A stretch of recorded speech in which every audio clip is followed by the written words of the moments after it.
कहानी की शुरुआत में को दिखाया जाता है वो एक शर्मिला बच्चा है जिसे हाल ही में हॉस्पिटल से छुट्टी मिली है। मैं एक अननोन स्वयं को लेटर लिख रहा है क्योंकि कल उसका हाई स्कूल का पहला दिन है। वे चीजों को बदलना चाहता है लेकिन उसका शव मिला पुलिस पर हावी हो जाता है। लंच के समय वे किसी की कंपनी पानी की बहुत इच्छा रखता है लेकिन उसकी बड़ी बहन कैंडिस मना कर देती है।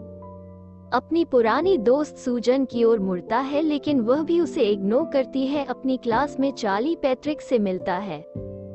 सीनियर है जो दोबारा अपनी पुरानी क्लास में पढ़ रहा है।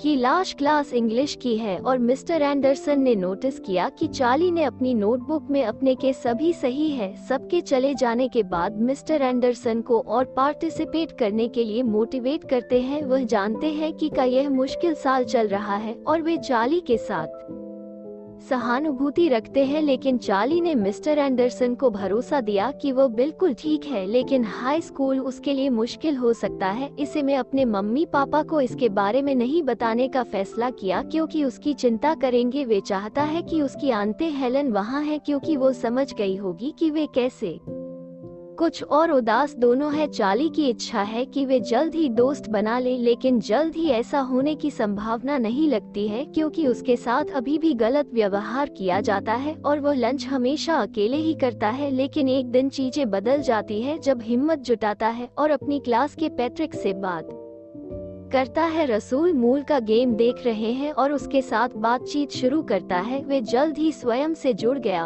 और फिर चार्ली उनके साथ घूमने जाता है। गेम के बाद वे एक साथ खाना खाते हैं और म्यूजिक के बारे में बात करते हैं। ने बताया कि उसकी आंट ने एक बार कहा था कि उसे एक एक्टर बनना चाहिए। उनसे पूछता है कि वे कितने समय से डेटिंग कर रहे हैं क्योंकि वे बहुत खुश लग रहे थे। दोनों हंसते हैं और सैम उसे बताती है कि पैट्रिक उसका एक टैब ब्रदर है। वे से घर वापस छोड़ते हैं। बहुत लंबे समय के बाद खुश है लेकिन उसकी मुस्कान जल्द ही गायब हो जाती है जब मैं ये देखता है कि उसकी बहन का बॉयफ्रेंड डायरेक्ट गैस के बाद उसकी बहन को थप्पड़ मार देता है। वे इंटरफेयर करने की कोशिश करता है लेकिन कैनबिस उसे उसके कमरे में धकेल देती है और कहती है कि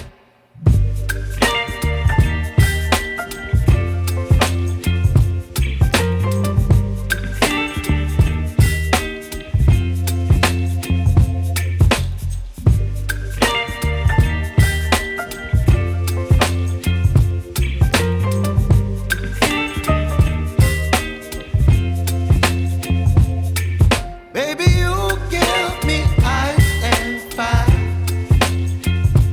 You give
लेता है और मुड़ता है और इसके कारण मेरी एलिजाबेथ और सैम बेबी पिंक की मदद करती है ताकि वे उसे सही कर सके। यह पता चलता है कि चांदी की आंत ने उसका फायदा उठाया था जब मैं बच्चा था और चांदी के पापों में टूट जाए आते हैं जब डॉक्टर बटन उन्हें यह बताती है।